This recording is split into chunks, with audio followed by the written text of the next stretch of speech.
যতই ভাবি যে সিরিয়ালি সব ব্লগগুলো আপলোড করব, বাট একটা সময় গিয়ে লাস্টের ব্লগগুলো কেন যেন আর এডিটও করা হয় না, আপলোডও করা হয় না। আসলে অফিস শুরু হয়ে গিয়েছে, এই জন্য অফিসের কাজে এত ব্যস্ত থাকা হয়, সারাদিন আর ব্লগ এডিটও করা হয় না, ভয়েসও দেওয়া হয় না। আর বাসায় আসলে এত বেশি আলসেমি লাগে, তখন তো আরও বেশি মনে চায় না যে একটু এডিট করি বা অন্য কোনো কিছু করি। আসলে 3-4 মিনিটের একটা ব্লগ দেখাই যায়, বাট এটার পেছনে যে কত শ্রম থাকে এটা আসলে একমাত্র ব্লগাররাই জানে, বা যারা কন্টেন্ট ক্রিয়েট করে একমাত্র তারাই জানে। আসসালামু আলাইকুম এভরিওয়ান, সবাই কেমন আছেন? হোপফুলি সবাই খুব ভালো আছেন। বরাপুর বাসায় যে আমরা ঈদের সেলিব্রেশন করেছিলাম সেটার পার্ট 1 দেওয়া হয়েছিল, বাট পার্ট 2 আর আমার পোস্ট করা হয়নি। সো আজকে এডিট করতে বসলাম। এই তো, আর কি, যেটা দেখতেই পাচ্ছেন, একটু ঘোরাঘুরি করতেছি আর আমি একটু দুষ্টুমি করতেছিলাম ওহির সাথে।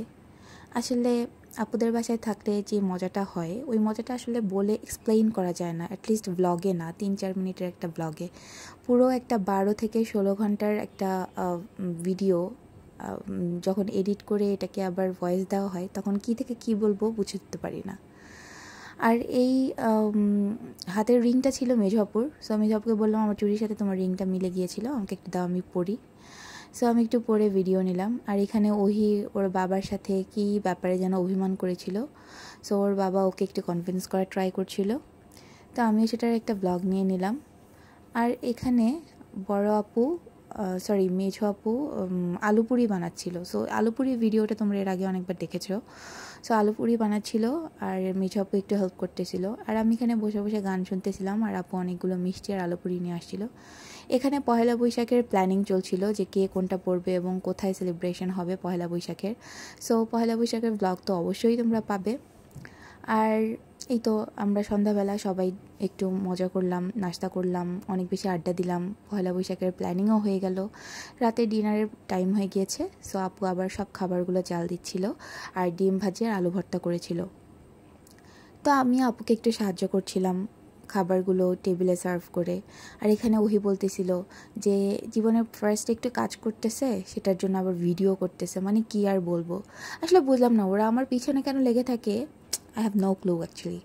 তো যাই হোক, এই তো আমরা ডিনার করে এখন সবাই রেডি হচ্ছি, এখন সবাই বের হয়ে যাব। তো ঐশী একটু হিজাব টিজাব পড়তেছিল আর কি, কি আর বলবো।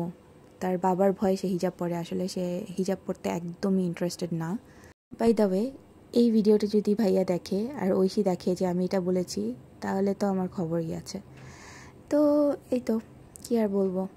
আমি একটু চিলাচিলি করতেছিলাম ওদের সাথে, কি একটা ব্যাপার নিয়ে জানো, সেটা আমার মনে নেই। তো আমিও রেডি হয়ে গেলাম, এখন আমরা সবাই বের হয়ে যাব। সো এটা ছিল আমার ঈদের আরেকটা ড্রেস। খুব সিম্পল নিয়েছি এবার সবগুলো ড্রেস, যাতে আমি ক্যারি করতে পারি অল টাইম। যেহেতু আমার অফিসে যেতে হয় রেগুলার, সো অফিসে যাতে ক্যারি করতে পারি, সো ওই টাইপেরই অফিস ফ্রেন্ডলি ড্রেসগুলোই এবার বানিয়েছি। খুব গর্জিয়াস কোনো ড্রেস তেমন বানানো হয়নি। সারাদিন খুবই ভাল লাগে, বাট যখন যাওয়ার সময় হয়ে যায় তখন আর ভাল লাগে না। মনে হয় যেদিন ইনভিটেশন থাকে তার আগের দিন রাতে খুব মনটা ফ্রেশ থাকে যে পরের দিন এই আপুর বাসায় যাব, এখানে যাব, সেখানে যাব, কত মজা হবে। বাট যখন আস্তে আস্তে সন্ধ্যাটা হয়ে যায় তখন মনে হয় মাত্র না আসলাম, এর মধ্যে সন্ধ্যা হয়ে গেল, এর মধ্যে রাতও হয়ে গেল, আবার চলে যাওয়ার সময়ও হয়ে গেল। আসলে এই ফিলিংগুলো বোঝানো যাবে না, যে একমাত্র ফেস করে সেই ভালো জানে। সো আজকের ব্লগটা এই পর্যন্তই ছিল। আল্লাহ হাফেজ।